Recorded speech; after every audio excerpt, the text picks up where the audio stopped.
Enrique, la reforma energética finalmente fue todo un proceso previo. Las cosas que nuestro partido, en muchos casos, llegó a presentar al Congreso Federal, tuvieron una maduración de años. Yo recuerdo que el presidente Ernesto Zedillo intentó en su momento que pudiéramos sacar la reforma energética como una urgencia ya que se estaba presentando de necesidad de inversión, de nuevas tecnologías, de los retos que el petróleo estaba significando en aguas profundas y de alguna manera del crecimiento demográfico que también estaba teniendo México. No es lo mismo que cuando mexicanizamos la energía eléctrica en el 1960, hablábamos de 34 millones de mexicanos, a hoy que tenemos que dar respuesta a 120 millones de mexicanos. Entonces la obligación, la responsabilidad de quien gobierna es apostarle al futuro, es buscar las soluciones que sean más eficaces y responder también a los retos internacionales que se están viviendo, particularmente los energéticos, pues es un asunto que tiene que ver con todos aquellos países que han tenido la fortuna de contar con ellos, pero también de aquellos que han tenido la capacidad de poder contar con el capital y con las tecnologías adecuadas para poder en un dado momento ser partícipes activos en el mundo internacional. En ese esquema, cuando llegamos a la reforma energética, después de dialogar, de establecer la política como un punto de referencia fundamental en los acuerdos en el Congreso, porque para eso está el Congreso Federal, para que todas las fuerzas políticas puedan expresar sus puntos de vista, y finalmente se llega a un consenso que indudablemente la reforma energética es la palanca de desarrollo que ha tenido México en estos últimos años y que debemos de defenderla y debemos echarla para adelante porque los retos son superiores. Enrique, tu vivencia como hombre vinculado al sector, estos retos que tienen que ver con el mundo del uso del gas natural, de la explotación en las áreas ya determinantes, que es donde tenemos, según los estudios, unas grandes reservas de petróleo, pero que requieren un reto fundamental en la tecnología y en el uso de capital. ¿Cuál es tu impresión? ¿Qué nos opinarías sobre este tema, Enrique? Muchas gracias, Javier. Mira, yo empecé mi trayectoria profesional en el sector energético precisamente en la etapa histórica que mencionabas con el presidente Zedillo. Yo me incorporé al equipo de asesores del secretario Luis Telles en la Secretaría de Energía en 1997, justo cuando yo salía de mis estudios universitarios, y mi tesis de economía fue sobre la necesidad de crear un mercado de generación de energía eléctrica para el país. Entonces, para mí ha sido una trayectoria profesional el seguir desde la academia y luego desde la participación en la política pública el debate de las reformas energéticas en México que se ha dado a lo largo de muchos años. Y creo que tocaste un tema fundamental que es el de la rectoría del Estado en las actividades estratégicas. Y permíteme empezar esta respuesta leyendo la Constitución. El artículo 27, ya reformado a partir de la discusión amplia de la reforma energética, establece, sexto párrafo del artículo 27, corresponde exclusivamente a la nación la planeación y el control del sistema eléctrico nacional, así como el servicio público de transmisión y distribución de energía eléctrica. En estas actividades no se otorgarán concesiones. En la Constitución está completamente claro que el Estado lleva a cabo la rectoría de la planeación, el control, la transmisión y la distribución de energía eléctrica.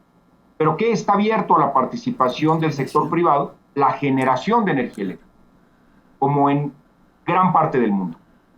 Es decir, no hay, de hecho, en el mundo no conozco un sistema en el mundo donde la generación de energía eléctrica esté cerrada a un solo participante que fuera el Estado.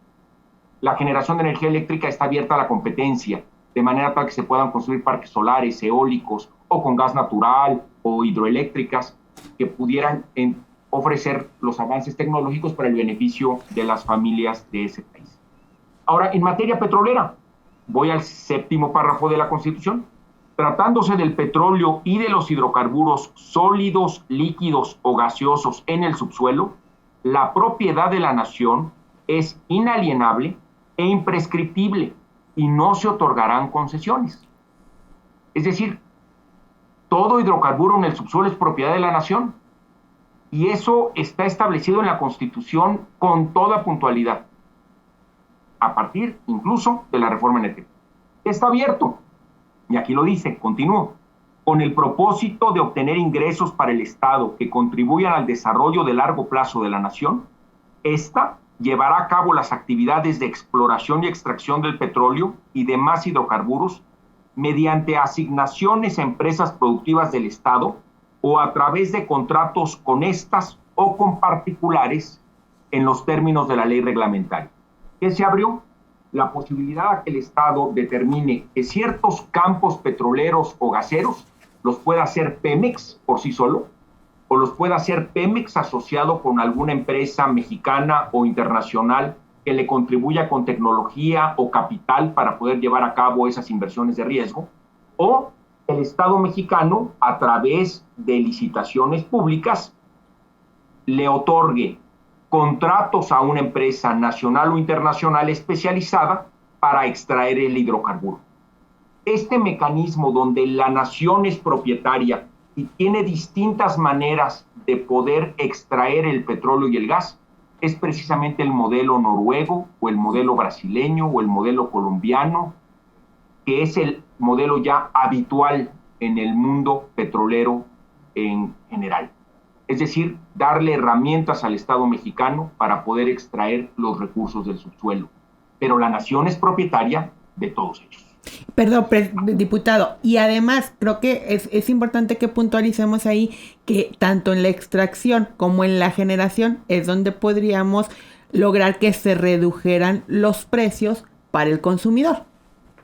Es exactamente correcto, estimada Hortensia. Ahí es donde la competencia le permite al Estado tener una posición, digamos, adecuada. Se mantiene la rectoría del Estado en esas actividades y ahí hay órganos reguladores del Estado mexicano que la supervisan, pero por otro lado, dado que no hay capital suficiente para que el Estado haga esas actividades por sí solo y por la naturaleza de riesgo que hay en esas industrias, es mejor que toda la inversión la pueda hacer el sector privado y los beneficios los pueda recibir el país en su conjunto. Pongo un ejemplo en las láminas siguientes, si me permite. Esta es la evolución de la producción de petróleo en México durante la última década.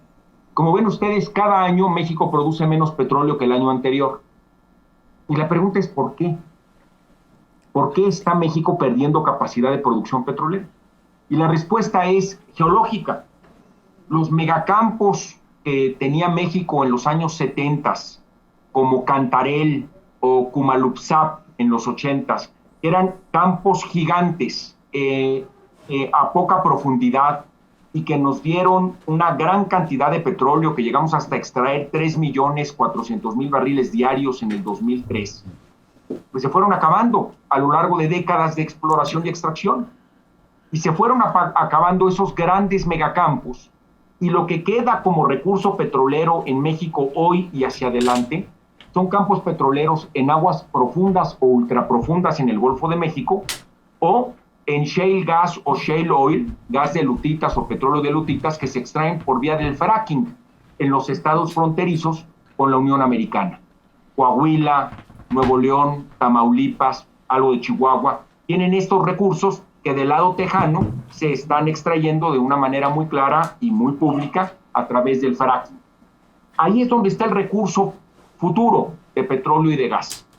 Y para ir a esas aguas profundas del Golfo de México o para hacer las perforaciones con fracking, se requiere mucha inversión y se requieren avances tecnológicos que México no había desarrollado porque México estaba concentrado en extraer petróleo de los campos de aguas someras o tierra adentro a poca profundidad con megacampos espectaculares como Cantarell y Cumalupzap que están en proceso de desaparición.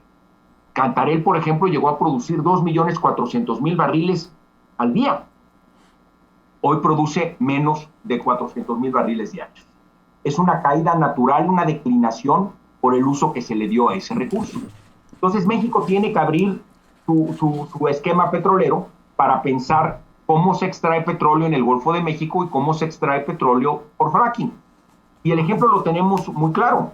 Hay cientos de empresas privadas en Estados Unidos y en el mundo que extraen con tecnología de aguas profundas, pero ninguna lo extrae sola.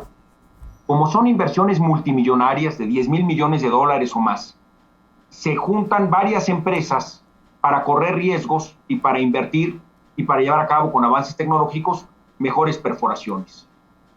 Ese es el caso de Petróleos Mexicanos.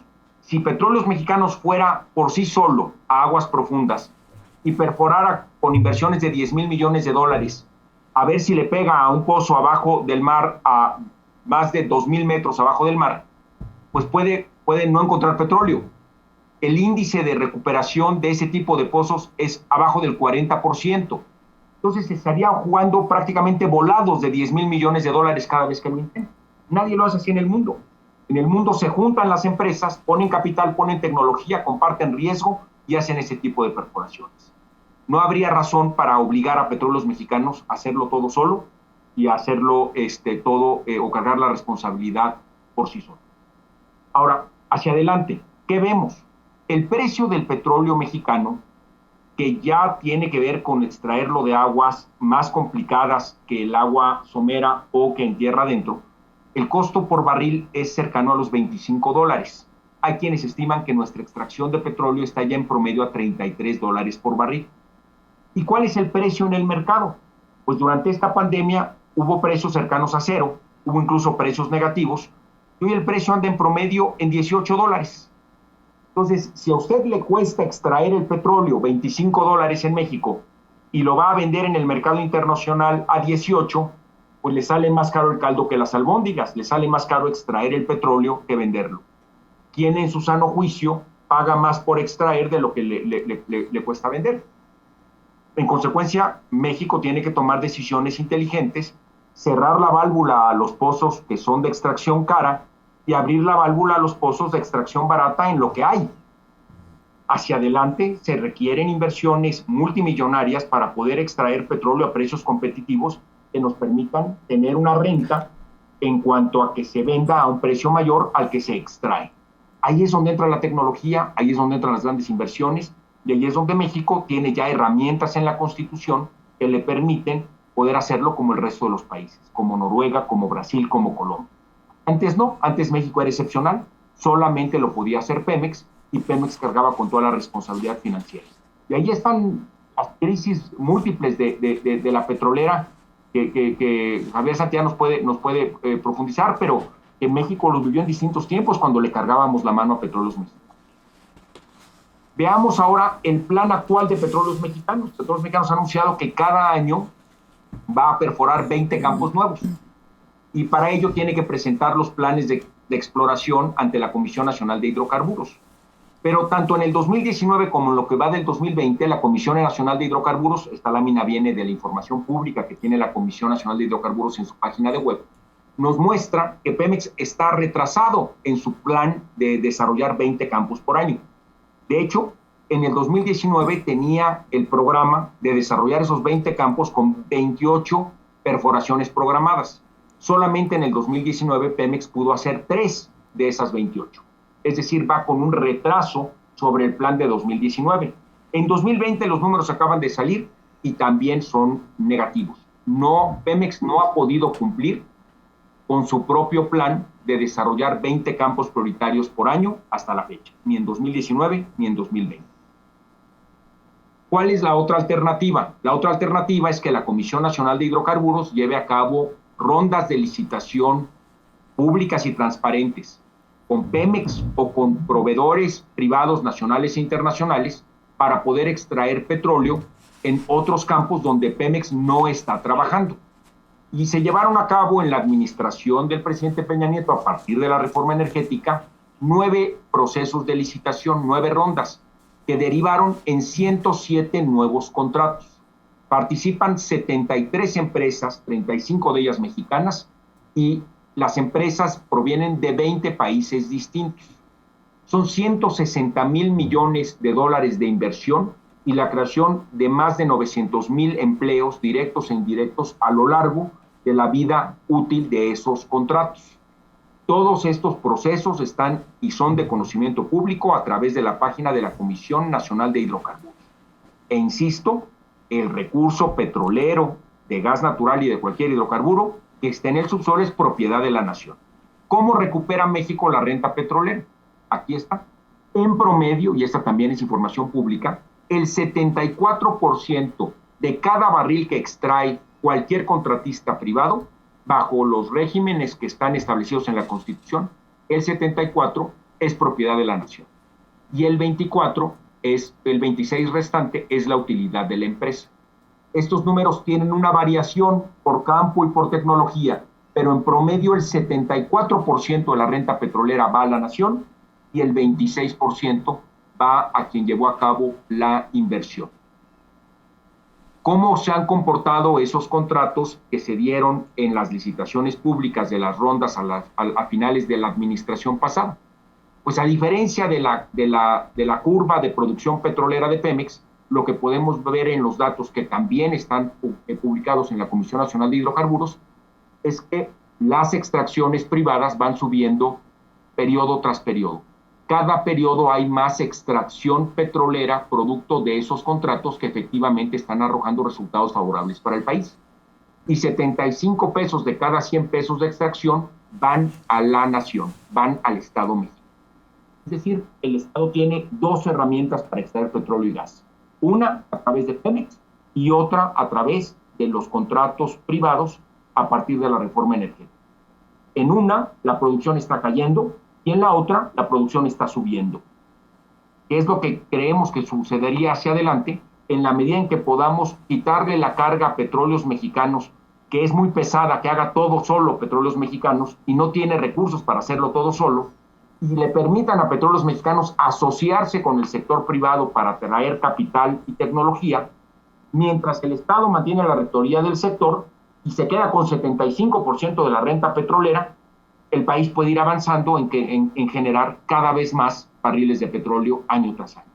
Pero si se detienen, como se han detenido en este gobierno, las rondas con el sector privado, y Petróleos Mexicanos no alcanza a cubrir su plan de producción, como ha sido el caso en el 2019 y 2020, entonces la producción general del país va a ir a la baja y cada vez vamos a tener mayor dependencia sobre hidrocarburos del exterior. Por eso es que la reforma energética pone la rectoría del Estado por adelante. Que el Estado tenga herramientas distintas, como las tienen otros países del mundo, para poder extraer los hidrocarburos de la mejor manera posible. Lo mismo sucede en el gas natural. Esta curva para mí es muy importante. El consumo de gas natural, que es el hidrocarburo más barato y menos contaminante, es la curva roja, que va creciendo año con año desde 1998 hasta el 2020. La producción de gas natural es la curva verde y como ustedes pueden ver, éramos autosuficientes en el 98, pero Pemex no ha podido mantener la extracción de gas natural por sí solo, y entonces ha habido mayor crecimiento en el consumo de gas natural y menor producción año con año de gas natural por parte de Pemex. ¿Cómo se atiende ese desabasto de gas natural de Petróleos Mexicanos? Con importación de gas natural. Y aquí era una situación irónica antes de la reforma. O sea, ¿a quién le compramos el gas natural? Pues a un privado. ¿En dónde? Pues antes de la reforma energética en cualquier lugar del mundo mientras no fuera en México. ¿Y por qué? Porque la Constitución prohibía a una empresa particular de Jalisco extraer gas natural mexicano y venderlo. Era incongruente. Si ese empresario de Jalisco se fuera a Texas, ganara una concesión en Texas, extrayera gas natural en Texas, se lo podía vender a Pemex en México. Pero si ese mismo empresario lo quería hacer en Coahuila, la Constitución se lo prohibía. Entonces, México estaba destinado a extraer gas natural insuficiente por Pemex y a comprar el resto del gas natural que necesitaba al sector privado, pero fuera del país. Entonces, la reforma energética cambia eso y lo que propone es que sean empresarios mexicanos los que puedan extraer gas natural mexicano y venderlo para el consumo mexicano. Es decir, fomentar la soberanía de gas natural en el país, que podamos generar en México el gas natural suficiente para la vida industrial, la creación de empleos y el desarrollo social de México. En ausencia de esa producción de gas natural, y ahora además que se han detenido las rondas para poder extraer más gas natural por parte de la actual administración, la solución son los gasoductos. Traer gas natural del gas natural más barato del mundo, que es el de Texas, que podría ser gas natural de Coahuila o podría ser gas natural de Tamaulipas si se estuvieran haciendo las inversiones privadas en Coahuila y en Tamaulipas en lugar de en Texas. Ese es el punto fundamental de este caso. Pero a través de los nuevos gasoductos se puede traer el gas natural más barato. En este mapa, los ductos tradicionales de petróleos mexicanos que construyó en 7 décadas son los que están en rojo. Y como ven, la mitad del país no tenía acceso a gas natural. De ahí que la reforma energética impulsó que la Comisión Federal de Electricidad pudiera desarrollar con el sector privado gasoductos en las regiones donde Pemex ya no daba abasto o donde Pemex nunca dio abasto. Y como ven, los gasoductos verdes están recorriendo lugares del país donde Pemex no asistía o donde ya no tenía espacio para asistir. Y cada una de las rutas de los gasoductos que impulsó CFE son más baratas que los gasoductos originales de Pemex. Es decir, si usted es un consumidor de gas natural en Jalisco, tiene acceso más barato a través de los ductos nuevos de CFE que de los ductos originales de Pemex. Si usted es un consumidor de gas natural en Nuevo León o en el Bajío en Guanajuato, tiene acceso a gas natural más económico por los gasoductos nuevos que por los gasoductos tradicionales. Y eso es en cada uno de los espacios de recorrido en el país. ¿Por qué? Porque los gasoductos fueron producto de licitaciones internacionales públicas y transparentes que arrojaron mejores precios de transporte que los gasoductos que se tenían en el sistema mexicano cuando era un sistema monopolio. Finalmente, en refinación se abrió por vez primera la competencia entre gasolineras de distintas marcas y de los franquiciarios de Pemex. Ahora hay más de 44 nuevas marcas de gasolina en el país. Ustedes han sido testigos de eso, los precios varían, hay competencia de precios y eso se refleja en que ha habido momentos donde ha podido bajar el precio de la gasolina, consecuente con la reforma energética. ¿Por qué baja? Porque el precio de la gasolina depende del precio del petróleo. Y cuando baja el precio del petróleo, como lo vimos en la gráfica del principio de esta parte de la presentación, cuando baja el precio del petróleo, baja el precio de la gasolina. Antes no sucedía porque era un mercado monopolio. Ahora que es un mercado en competencia, ustedes ven que efectivamente el precio de la gasolina puede bajar.